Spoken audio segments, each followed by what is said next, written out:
देखिए, यहाँ हमारी पंचास्तिका संग्रह की 160 नंबर की गाथा चल रही है, जिसमें हमने अभी गाथा का उच्चारण सीखा, उसका अर्थ किया और अन्वयार्थ किया। उसके बाद टीका का पूरा वाचन किया है। अब उस पर हम चर्चा कर रहे हैं। तो यहाँ देखिए, ये 160 नंबर की गाथा की ही टीका है।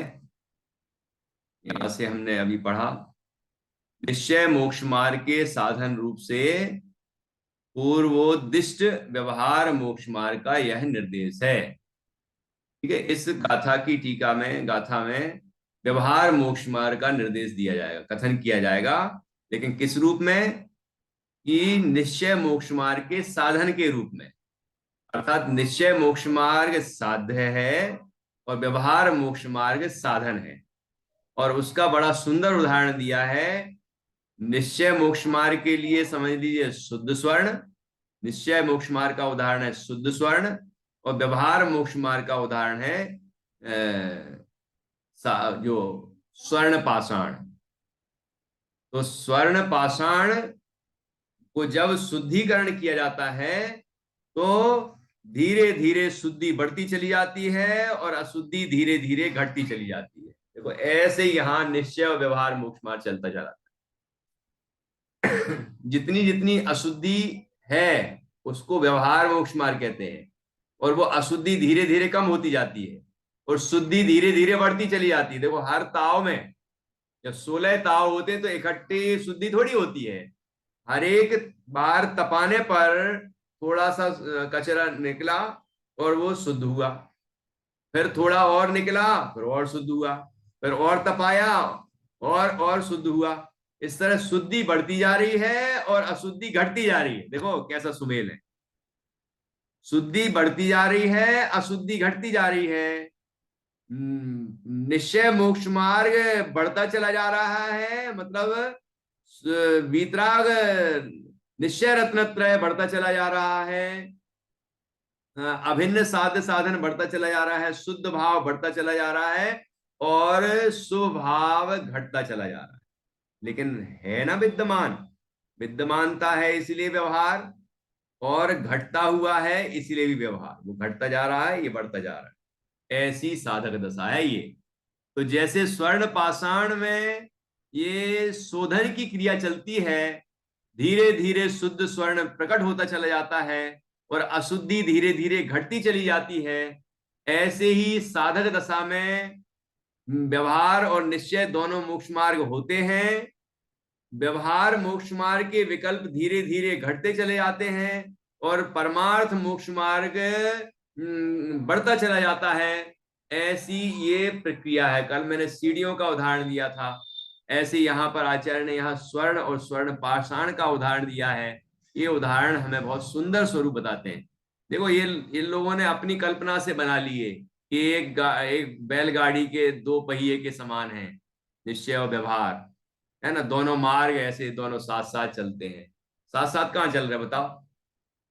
जब स्वर्ण पाषाण का एक ताव हमने किया, मतलब एक बार शोधन हुआ, तो थोड़ी सी अशुद्धि घटी और शुद्धि बढ़ी। तो शुद्धि बढ़ रही है, अशुद्धि घट रही है ना। फिर अगला ताव दिया तो और अशुद्धि घटी, शुद्धि बढ़ी। फिर अगला ताव दिया तो और अशुद्धि घटी, शुद्धि बढ़ी। अशुद्धि मतलब यहां पर शुभ भाव है, क्योंकि अशुभ भाव की सत्ता तो मुनिराज के है ही नहीं। तो शुद्धि बढ़ी, अशुद्धि घटी। अशुद्धि मतलब वो महाव्रत आदि के जो शुभ विकल्प हैं वो धीरे धीरे घटते हैं।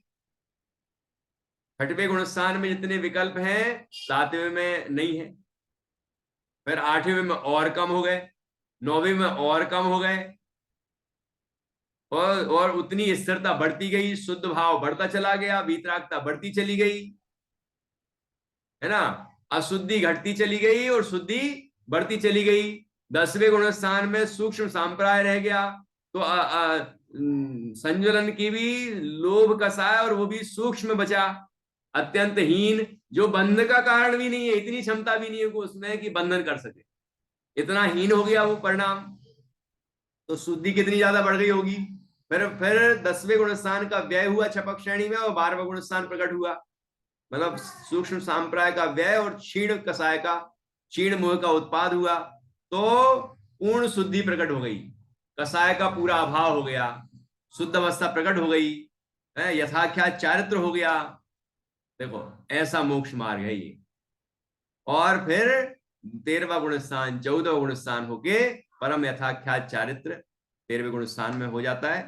फिर उसके बाद 14वें गुण स्थान के अंतिम समय में रत्नत्रय की पूर्णता, सब तरह से पूर्णता कही, किसी भी उपचार से कोई उसमें कमी नहीं रही, और फिर मोक्ष की प्राप्ति हो जाती।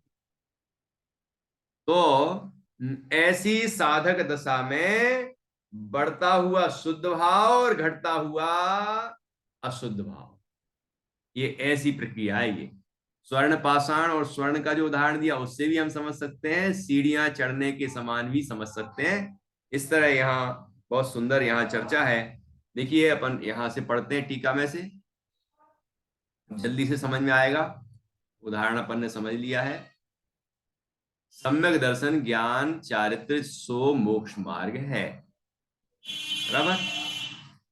देखो संस्कृत में क्या लिखा है, सम्यक दर्शन ज्ञान चारित्राणी मोक्ष मार्ग, है ना, ये तत्वार सूत्र का सूत्र है ना ये। हाँ।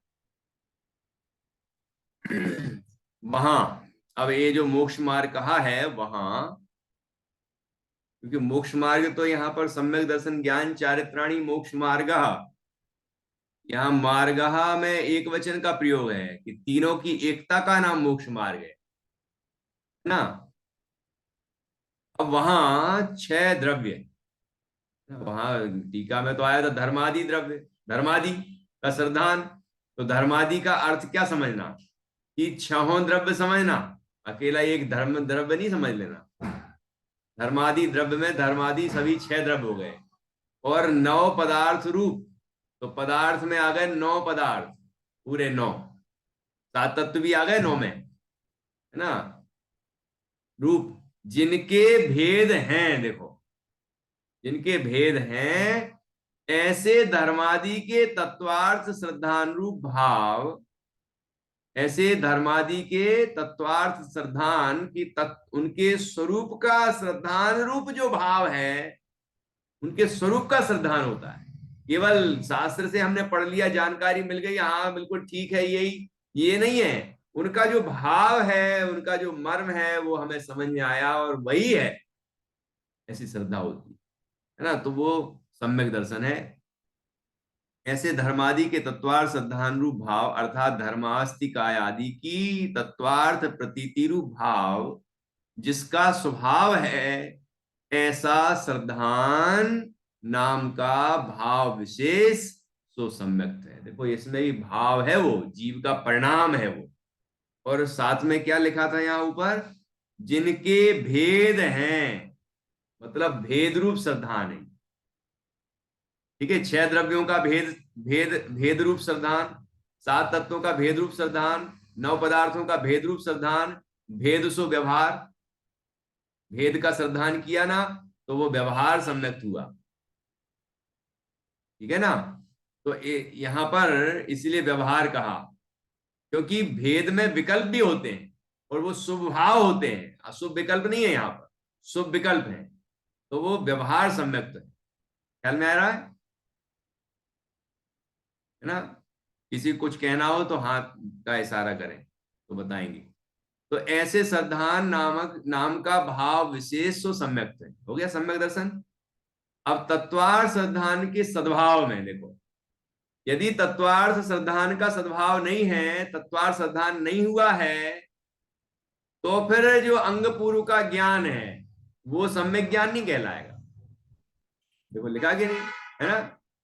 तत्वार्थ श्रद्धान के सद्भाव में अंग पूर्वगत पदार्थों का अवबोधन अर्थात जानना सो ज्ञान है। कि उस तत्वार्थ श्रद्धान के साथ जो उसके होने पर जो अंग पूर्वों का ज्ञान हुआ, ये जिनवाणी के मतलब शास्त्रों का जो ज्ञान हुआ, उसके सार का ज्ञान हुआ, उस ज्ञान को सम्यक ज्ञान कहते हैं। ठीक है, ये भी व्यवहार सम्यक ज्ञान हुआ।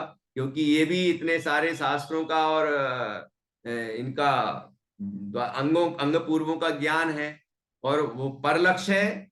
अंग पूर्व पर है ना, स्वलक्ष्य थोड़ी हो रहा है, यहाँ परलक्ष्य ही है। तो इसलिए ये भी शुभ विकल्प रूप है। जब हम शास्त्र अभी पढ़ रहे हैं तो हमारे कौन से विकल्प हो रहे हैं? शुभ विकल्प हो रहे हैं। और हम यदि जो शास्त्र का मर्म है वो वैसा अपने शुद्धार्थ तत्व का अनुभव करने लग जाएं तो क्या होगा?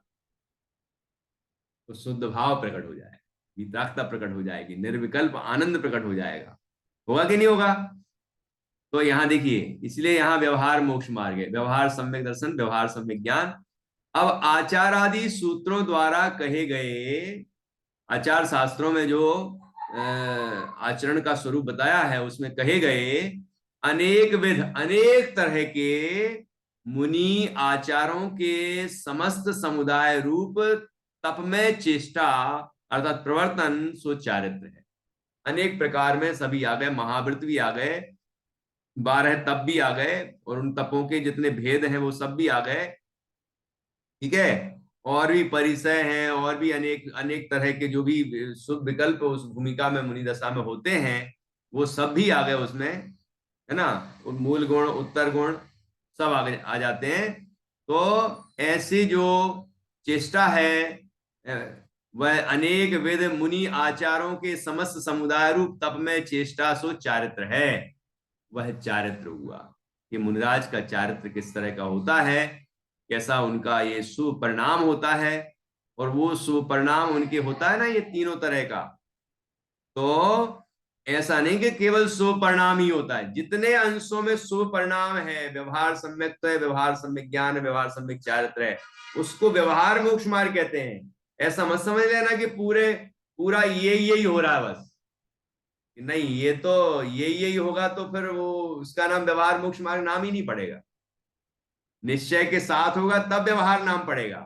तो क्या हो रहा है बाकी अंशों में? बाकी अंशों में जित स्वरूप के आश्रय से, निज शुद्ध चैतन्य के आश्रय से, उसकी श्रद्धा से सम्यक, उसके ज्ञान से सम्यक ज्ञान, और उसमें लीनता से सम्यक चारित्र, ऐसा जो अभिन्न साध साधन रूप भाव चल रहा है, निश्चय मोक्ष मार्ग का परिणाम चल रहा है, वो निरंतर बढ़ता चला जा रहा है। और उसके साथ यह व्यवहार मोक्ष मार्ग का शुभ परिणाम भी चल रहा है।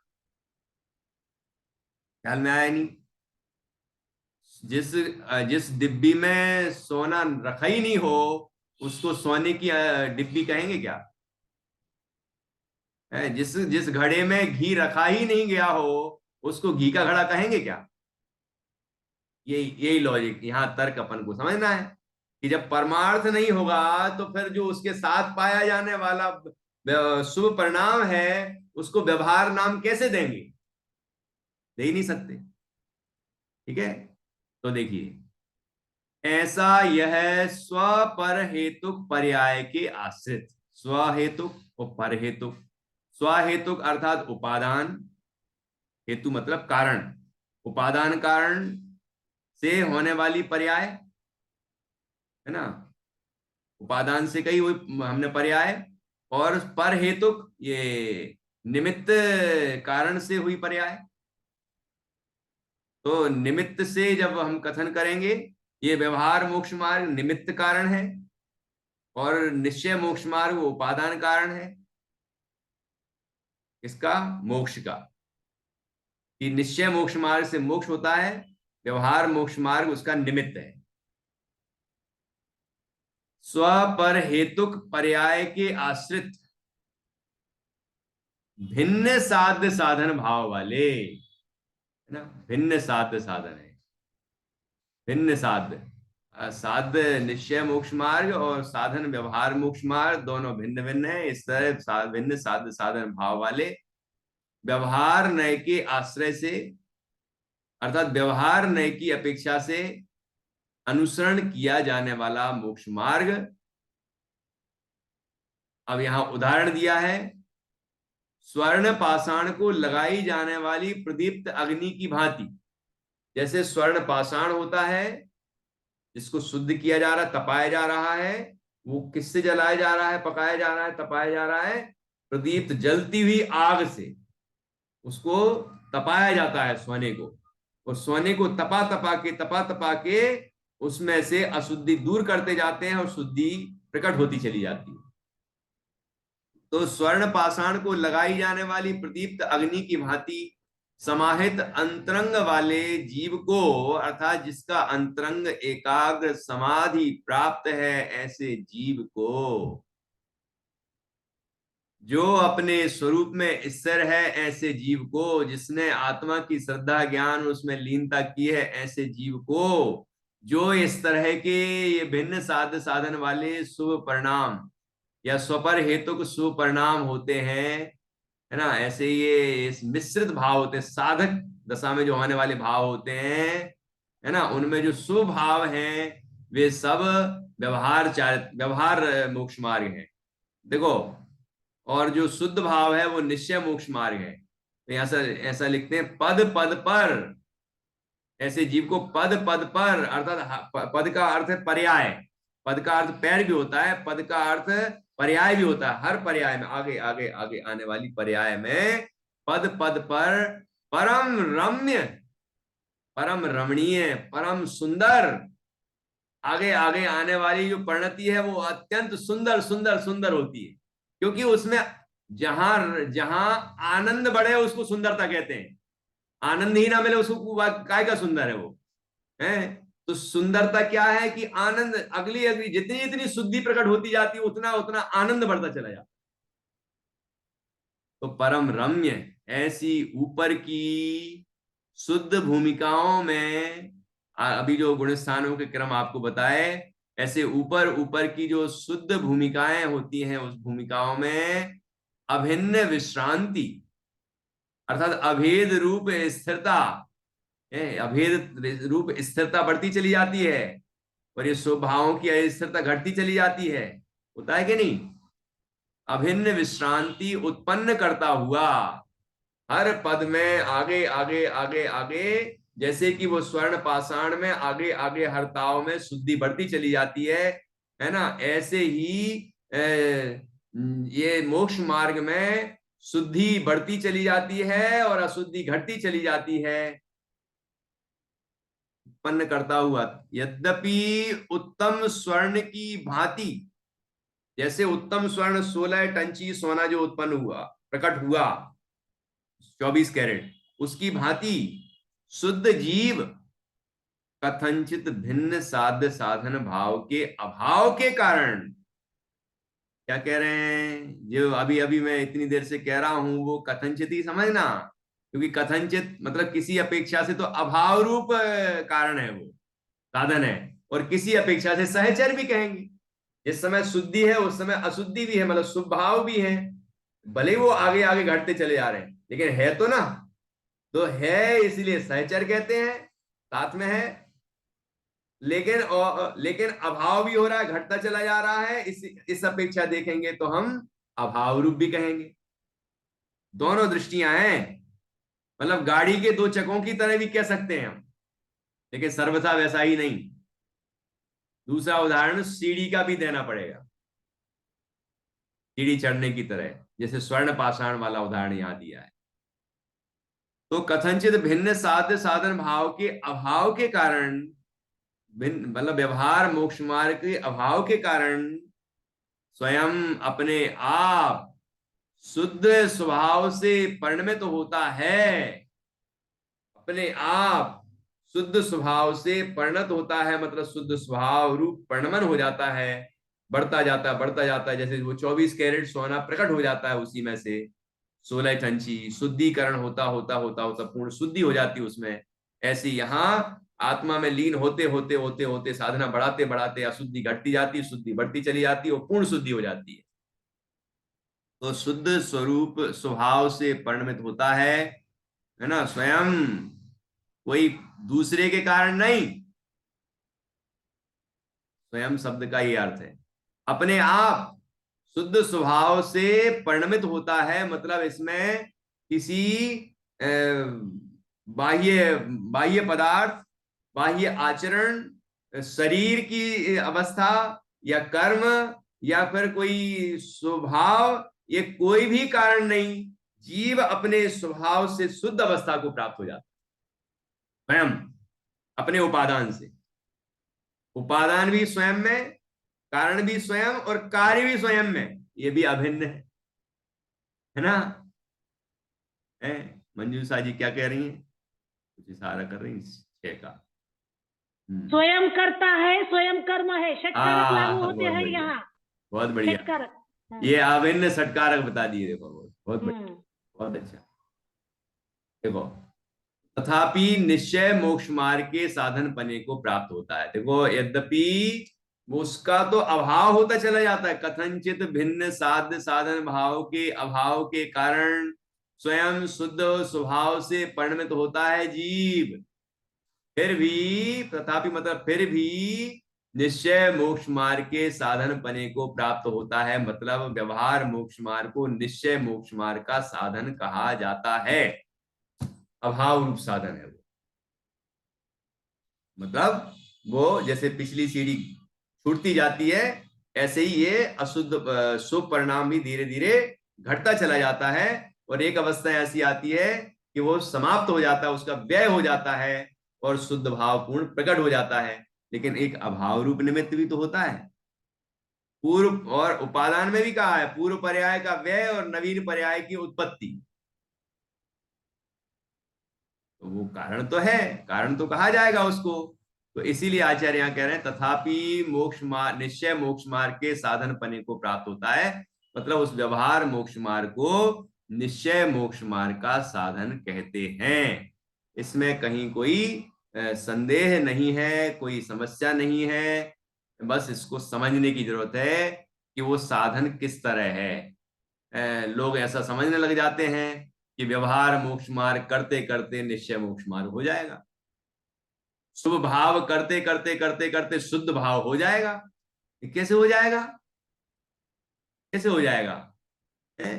तो जब शुद्ध का आश्रय नहीं होगा तो शुद्ध कैसे हो जाएगा? शुद्ध स्वभाव का आश्रय करते करते स्वभाव का पूरा व्यय होगा और शुद्ध भाव पूरा प्रकट होगा, ऐसे होता है ये काम। ऐसा नहीं होगा कि हम शुभ भाव कर रहे हैं, दया दान पूजन भक्ति, ये जो हमें परिणाम है, महाव्रत आदि के शुभ विकल्प हैं, वो करते रहो करते रहो करते रहो, एक दिन आएगा कि फिर शुद्ध भाव अपने आप प्रकट हो जाएगा। किसके आश्रय से? आश्रय क्या होगा, है ना। और ये यहाँ अपन ने पहले भी चर्चा की थी, द्रव्य संग्रह में भी आया था कि निश्चय और वो व्यवहार दोनों मोक्ष मार्ग कैसे सदते हैं। ध्यान की दशा में निश्चय और व्यवहार दोनों मोक्ष मार्ग सध जाते हैं। कैसे? जब जीव अपने शुद्धात्मत्व का ध्यान करता है तो वो निश्चय मोक्ष मार्ग सध गया, आत्मा का श्रद्धान ज्ञान उसमें लीनता हो रही है, और इकट्ठी थोड़ी पूरी स्थिरता हो जाती है। तो जितनी स्थिरता हुई वो निश्चय मोक्ष मार्ग हो गया, और जितनी स्थिरता नहीं हुई उतने उस परिणाम में शुभ विकल्प होते हैं, उसको व्यवहार मोक्ष मार्ग कहते हैं। तो दुविहंपि मोक्ष हेयुम झाणे पाउडदी जमुनी नियमा, ऐसी गाथा आई है द्रव्य संग्रह जी में कि दोनों प्रकार के मोक्ष मार्ग सद जाते हैं। मुनिराज जब अपने स्वरूप का ध्यान लगाते हैं, परम ध्यान करते हैं, परम ध्यान, दुविहंपि मोक्ष हेयुम झाणे पाहुडदी जमुनी नियमा तम्मा तत्तीय निर्दा बोधिहु मोक्षस्य कारणम आदा। इसलिए तीनों तीनों रूप से परिणत, मतलब सम्यक दर्शन सम्यक ज्ञान सम्यक चारित्र रूप परिणत वह आत्मा ही मोक्ष का मार्ग है। ये नीचे की पंक्ति भी मेरे ख्याल से वहीं की होना चाहिए, लेकिन ऊपर की पंक्ति में ही वो बात आ गई जो मैं कहना चाह रहा हूं यहां पर, कि दुविहंपि मोक्ष हेयुम झाणे पाहुडदी पाहुडदी जम मुनि नेमा, कि मुनिराज ध्यान, परम ध्यान की दशा में निश्चय और व्यवहार दोनों तरह के मोक्ष मार्गों को साध लेते। तो अब कोई कहे कि केवल निश्चय मोक्ष मार्ग होता है, व्यवहार होता ही नहीं है, तो गलत है। कोई कहे व्यवहार मोक्ष मार्ग ही होता है, निश्चय मोक्ष मार्ग होता ही नहीं है, तो भी गलत है। और कोई कहे कि व्यवहार करते करते निश्चय हो जाएगा, तो भी गलत है, क्योंकि जब स्वभाव का आश्रय होगा, अपने स्वरूप का ध्यान होगा, तो दोनों प्रकट हो जाएंगे। लेकिन केवल व्यवहार करते करते शुद्ध भाव हो जाएगा, ये कैसे हो जाएगा? लोहे के आभूषण, लोहे से अचानक कभी सोने के आभूषण बनने लग जाएंगे, ये कैसे होगा? पहले उस सोने उस है पहले उस लोहे को सोना तो बनाना पड़ेगा ना। उस लोहा कहते स्वर्ण क्या मिलाते उसमें, वो रसायन होता है ना, उसमें सोने पर डाल दो, मतलब लोहे पे डाल दो तो सोना बन जाता है। पारसमणि, पारसमणि से सोने को, लोहे को टच करो, छुआते हैं, तो वो सोना बन जाता है। तो सोना बनेगा तब तो स्वर्ण के आभूषण बनेंगे, लोहे से थोड़े सोने के आभूषण बन जाएंगे। तो लोहे का व्यय होगा तब सोने का उत्पाद होगा, तो सोने से सोने के आभूषण बनेंगे। ऐसे यहां अशुभ भाव तो पहले ही चला जाता है, शुभ भाव के जो विकल्प हैं वो भी जब दूर हो जाते हैं और शुद्ध भाव जब पूरी तरह से प्रकट हो जाते हैं, तो जीव को मोक्ष की प्राप्ति होती है। ऐसा ये मोक्ष मार्ग है और मार्ग का फल मोक्ष है। ये बहुत सुंदर चर्चा है। हमने अभी यहाँ पर 160वीं गाथा के माध्यम से ये चर्चा की। अब यहाँ कल हम 161वीं गाथा पर चर्चा करेंगे। आज समय थोड़ा ज्यादा हो गया, लेट शुरू हो पाया था, कुछ जरूरी काम था, तो कल से हम बराबर ही 7:30 बजे शुरू करेंगे और 8:30 पर पूरा करने की कोशिश करेंगे। और इस तरह हमने 160वीं गाथा यहाँ पूर्ण की। अब हम जिनवाणी स्तुति।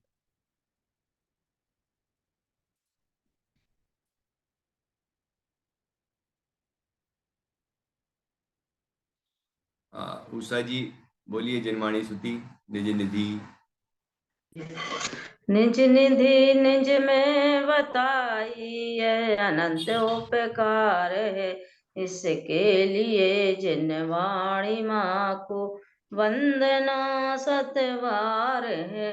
इसके लिए जिनवाणी माँ को वंदना सतवार है। द्वादशांग जिनवाणी माता की जय।